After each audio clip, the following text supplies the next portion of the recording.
നിങ്ങൾ ഈ tri band റൗട്ടറുകളെ കുറിച്ച് കേട്ടിട്ടുണ്ടോ? അതായത് ഈ കാണുന്നത് ഒരു ഡ്യുവൽ ബാൻഡ് റൗട്ടറാണ്. ഇതുപോലെ തന്നെ ഇതിൻ്റെ അപ്ഗ്രേഡഡ് വേർഷൻ, അതായത് ട്രൈ ബാൻഡ് റൗട്ടർ അപ്ഗ്രേഡഡ് ആയിട്ടുള്ളത്, അത് ആക്ച്വലി ഇപ്പോൾ കാണിക്കാൻ ഇവിടെ ഇല്ല.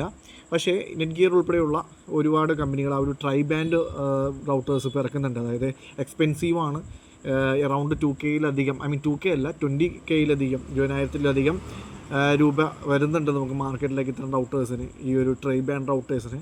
അപ്പോൾ ട്രൈ ബാൻഡ് എന്താണെന്ന് നിങ്ങളൊരു സിമ്പിളായിട്ടൊന്ന് മനസ്സിലാക്കിയിരിക്കുക. നിങ്ങൾ ടെക്നീഷ്യൻ ആണെങ്കിൽ ഈ ട്രൈ ബാൻഡ് റൗട്ടർ എന്താണെന്നൊന്ന് മനസ്സിലാക്കണ്ടേ? തീർച്ചയായിട്ടും മനസ്സിലാക്കിയിരിക്കണം. അതായത് നമുക്ക് സിംഗിൾ ബാൻഡ് റൗട്ടറിൽ എന്താണെന്നറിയാം. സിംഗിൾ ബാൻഡ് റൗട്ടർ എന്താണ്? സിംഗിൾ ബാൻഡ് റൗട്ടറിൽ ഈ ഒരു 2.4 എന്നൊരു ബാൻഡ് വിത്ത് മാത്രമേ ഉണ്ടാവുള്ളൂ. സിംഗിൾ ബാൻഡ് റൗട്ടറിൽ 2.4 GHz. അതായത് ആ സിംഗിൾ ബാൻഡ് റൗട്ടർ നമ്മൾ കണ്ടിട്ടുണ്ടെങ്കിൽ മനസ്സിലാവും, അതിനകത്ത് ഒറ്റ വൈഫൈ ആയിരിക്കും കാണിക്കുന്നത്. അതൊരു 2.4 GHz ബാൻഡ് വിത്തിലായിരിക്കും അത് വരുന്നതാണ് സിംഗിൾ ബാൻഡ് റൗട്ടർ. ഡ്യുവൽ ബാൻഡിലോട്ട് വരുമ്പോൾ എന്താണ്? ഡ്യുവൽ ബാൻഡിലോട്ട് വരുന്നു ആ ഒരു 2.4-ന് പുറമെ, അതായത് ഇതിന് പുറമെ ഒരു 5 GHz എന്ന് പറഞ്ഞൊരു സെപ്പറേറ്റ് വൈഫൈ കൂടി വരും. അതായത് 2 വൈഫൈ ആയിട്ട് കാണിക്കും. ഇതെല്ലാം നമുക്ക് ക്ലോൺ ചെയ്ത് ഒരെണ്ണത്തിലാക്കി ഇടാം, അതായത് ഒരേപോലെയും ആക്കി ഇടാം. എന്നാലും അതിനകത്ത് 2 ബാൻഡ് വിത്ത് വരുന്നതുകൊണ്ടാണ്, അതായത് 2 ഫ്രീക്വൻസി വരുന്നതുകൊണ്ടാണ് ആ ഒരു ഡ്യുവൽ ബാൻഡ് ആയത് 1, 2. ഓക്കെ.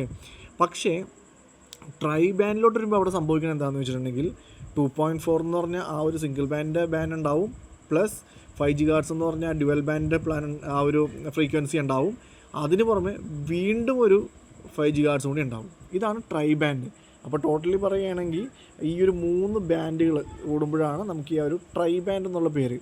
അപ്പോൾ 2.4 ഉണ്ടാവും, 5 GHz ഉണ്ടാവും, പിന്നെ 5 GHz ഉണ്ടാവും. അത് 2 5 GHz കൂടി അതിനകത്ത് വരും. അപ്പോഴാണ് ആ ഒരു ട്രൈ ബാൻഡ് വരുന്നത്. അത് അത്രയും സ്പീഡ് കൂട്ടാനും അതുപോലത്തെ ഒരു ഗെയിമിംഗ് ആണെങ്കിലും HD 4K പോലുള്ള കണ്ടൻസൊക്കെ സ്ട്രീം ചെയ്യുമ്പോൾ ഡൗൺലോഡ് ചെയ്യുമ്പോൾ ഒക്കെ വരുന്ന ആ ഒരു കണ്ടൻസിൻ്റെയൊക്കെ ആ ഒരു സ്പീഡ്, അതായത് ആ ഒരു ട്രാൻസ്ഫറിങ് സ്പീഡ്, അല്ലെങ്കിൽ നമുക്ക് ഇൻ്റർനെറ്റിൽ നിന്ന് കിട്ടുന്ന ആ ഒരു in and out data transfer വരുന്ന ആ ഒരു സ്പീഡൊക്കെ കൂട്ടാൻ വേണ്ടിയിട്ടാണ് ആ ഒരു ട്രൈ ബാൻഡിലോട്ടൊക്കെ വരുന്നത്.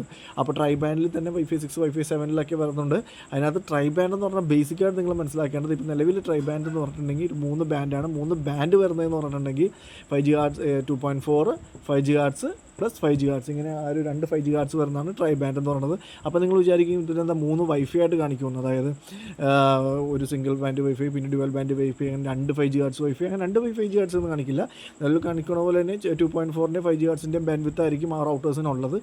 നോർമലി ഇത്തരം ഹൈബ്രിഡായിട്ട്, ഹൈ ബ്രാൻഡഡ് ആയിട്ട് വരുന്ന, ഹൈ എൻഡിൽ വരുന്ന ഡിവൈസുകളൊക്കെ ആ ഒറ്റ പേരിൽ, ഇപ്പോൾ ഫോർ എക്സാമ്പിൾ മെഷിലൊക്കെ കണ്ടിട്ടില്ല, അങ്ങനെ 2.4 5 GHz ഉണ്ടാവില്ല, ഒറ്റ വൈഫൈ നെയിം തന്നെ ആയിരിക്കും വരുന്നത്.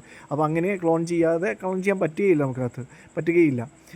ഡിവൈസുകൾ നമുക്ക് ഇതിലൊക്കെ കണക്ട് ചെയ്യേണ്ടതെന്ന് വേണമെങ്കിൽ അതിനകത്ത് കൊടുക്കാം നമുക്ക് ആപ്ലിക്കേഷനിൽ, എന്നാലും സെപ്പറേറ്റ് ആയിട്ട് വെക്കാൻ സാധിക്കില്ല. അപ്പോൾ ഈ ട്രൈ ബാൻഡ് റൗട്ടറുകളിലൊക്കെ ഇതുപോലെ കാണിക്കുമ്പോൾ 2.4 ഒരു ബാൻഡ് വിത്ത് ഉണ്ടാവും, അതിന് പുറമെ ഈ ഒരു 5 GHz-ൻ്റെ 2 ബാൻഡ് വിത്തും ഉണ്ടാവും. അപ്പോൾ ഇതൊക്കെ ഒറ്റ പേരിലായിരിക്കും ചിലപ്പോൾ കാണിക്കുന്നത് ആ ഒരു ട്രൈ ബാൻഡ് റൗട്ടേഴ്സിലൊക്കെ.